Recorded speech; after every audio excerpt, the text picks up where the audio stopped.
Kiwi FM 102.2 Auckland. Basically, this generation is more liberal, more tolerant, more Democrat-leaning than the one before. It's not just because they're young. For another point of view, it's Hard News with Russell Brown and Wammo on Kiwi. Yes, and joining us on this Friday, because it's a bit of a special old Friday, it is the day that the public address Word of the Year gets announced. Russell Brown joins us this morning. Morning to you, Russell. Good morning, Wammo. Now, this is something you've been running for a few years now, isn't it? Yeah, we have, actually. I think, that's 3 or 4 years now. This might even be the 5th anniversary, actually. Is it? Now, and how is the list of contenders compiled for this? The way we've settled on is that there will be I'll throw up a blog post, and on public address system, the readers will discuss it. And words will get nominated as that discussion goes along. Then I'll collect the ones that seem to have some sort of purchase. Yeah. And we put them in a list, and Hayden Green very kindly does a little Google Docs form, and people can vote. And you get to pick your top 3. And they're kind of words that summarise news, events and stories and personalities of the year. Yeah. And quite often it seems that they will be neologisms, coined words. Our readers seem to love that sort of word play. Yeah. Made up words. Made up words, yes. Made up words. Yeah, and there's a few of those in this year's list. Let's run through some of them. Yes, well, I could actually run through a couple of the ones that didn't get anywhere, shall I? Okay, yeah. It's kind of, yeah. I was slightly surprised by that. I was surprised, actually, that the very simple word sorry didn't do better. Huh. That got one of my votes. Yeah, no, hang on, I'm just bringing this up now, so you've got to give me a moment. I thought sorry was one of the words of the year, as had been Twitter. Neither of those was to make the final list. Now, people, early adopters would say, well, Twitter was so 2008. Yeah, exactly. Yeah. But one that has crept in, which I find quite amusing, is Carly binding referendum. Tell us about that. At number 10. What is that? That one puzzled me. Yeah, well, that was all the March for Democracy people. Oh, yeah. They wanted binding referenda. Yeah. And their numbers were boosted on the day during that march by some people whose purpose was satirical, including the likes of Jose Barbosa. I believe he was there, my workmate. And they had a whole bunch of rather silly slogans, and amongst them was Carly binding referendum, which doesn't mean anything much, but it was quite funny in the context of that march. Yeah. And clearly the readers thought so too. Yeah. And not all of these words came from New Zealand issues, did they? No. Although it's actually fairly New Zealand There's one list. One I'm thinking of, death panels. That wasn't in New Zealand. Death panels didn't make it, but at number 9, teabagging. Ah, yeah. Which of course was the epithet applied. Well, they sort of claimed it for themselves. The kind of Sarah Palin supporting type people who took to the town halls this year in America. Now, didn't they claim it without knowing the connotations of that term? Yes. They seem to grab that word teabagging without knowing that it's, in fact, a sexual practice involving one person, male, draping their genitals on the face of another person. That's right. For a bit of fun. That whole teabag issue. That was. I mean, what sparked that? There's actually quite a deep kind of history to that. There's a book called, whose author, his name escapes me, The Paranoid Style of American Politics, which is actually about 1950s politics in America, but applies remarkably well to what's going on with the whole, Tea Party movement and the going gulp thing. Basically, deeply suspicious of government, not entirely rational, very paranoid. And that's kind of what you're seeing. And the amazing tendency to hyperbole amongst those people this year in America certainly hasn't helped Obama, although I don't think he's doing nearly as badly as anyone else, as some people are saying. But, healthcare reform, They had a march on Washington, which wasn't as big as they said, but people were carrying placards with pictures of mounds of dead bodies at Dachau. Yeah. I think you've gotten the context a little out of whack, my friend. Yeah. Yeah, completely.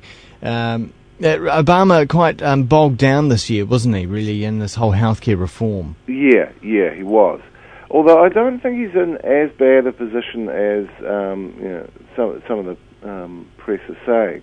I mean, the Herald's running a wire story this morning saying that he's in a worse position on job approval than any president at this point in his presidency since Truman. I don't know what the poll they're looking at, but the only one that's got him at 47 is the Rasmussen, and I think both Clinton and Reagan at this point were lower. So he's not doing quite as badly as some people would have you believe, but I think there's a real danger late next year. It's not till the end of next year, the congressional elections. He really needs to be careful that he does not lose his House majorities. Well, counting down on the public address word of the year, what else is there? We're back. Okay. Number 8 is it's knowledge brew, which is just something that one of our readers, Stephen Judd, overheard on a bus with some fairly ridiculous information being passed on. And it's kind of become part of the culture of the place. Right. You know, something should be self-evident, but in fact, possibly is a bit silly or ironic. It's knowledge brew. Yeah. Number 7, parental correction. Yeah. Then a tie for number 5, both with 82 points. In time for the World Cup, all run together, because we have to get everything done in time for the World Cup. Right. And not unrelated, Super City.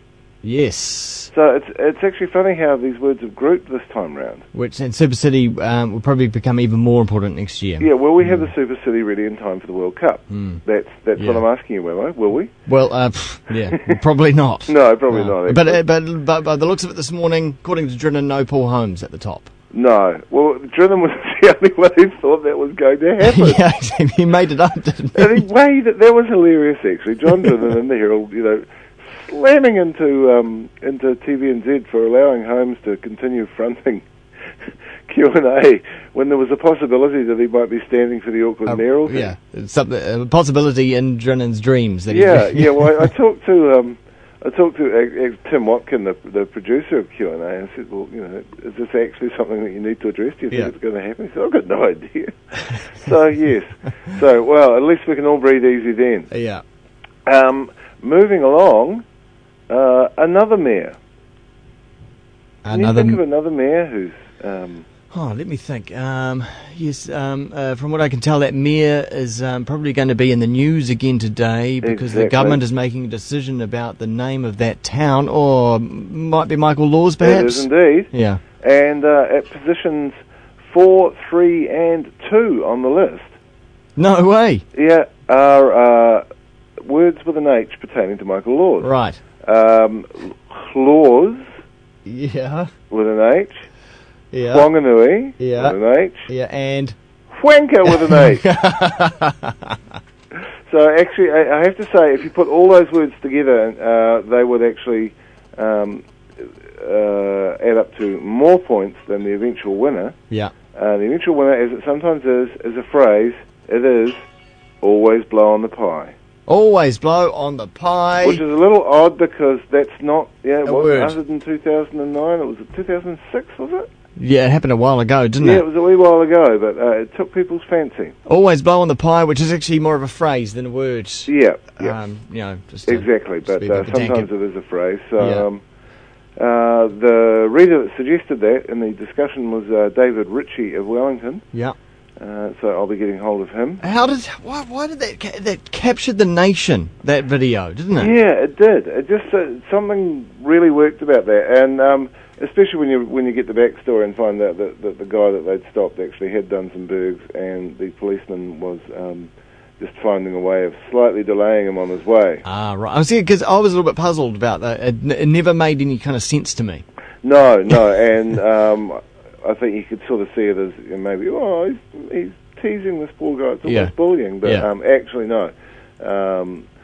the young man had in fact done some burgs, and they needed to keep him there in the spot for a wee while. Which is a good way to finish and kind of sum up for me for the year, particularly when it comes to media and whatnot, is that there is always more to the story than the media always kind of presents or meets, or gives you. Yeah. And that'll cover most of the issues of the year that I think we were dished out, just kind of what particular media agencies wanted us to hear as opposed to the full story. Yeah. I mean, that's inevitable. You're never going to be able to tell the whole story because there are nuances to everything. But yeah, it does get annoying when you feel that only one side of the story is being reported. Yes. Well, Russell Brown, the public address word of the year, always blow on the pie. Thanks for a fantastic 2009. We might catch up again next week before Christmas if you're around. I'm up for that. Maybe I'm not doing anything else. So. Fantastic. All right, and another Media 7 summer as well. Indeed. All right, cheers. Okay, cheers, matey. Thank you.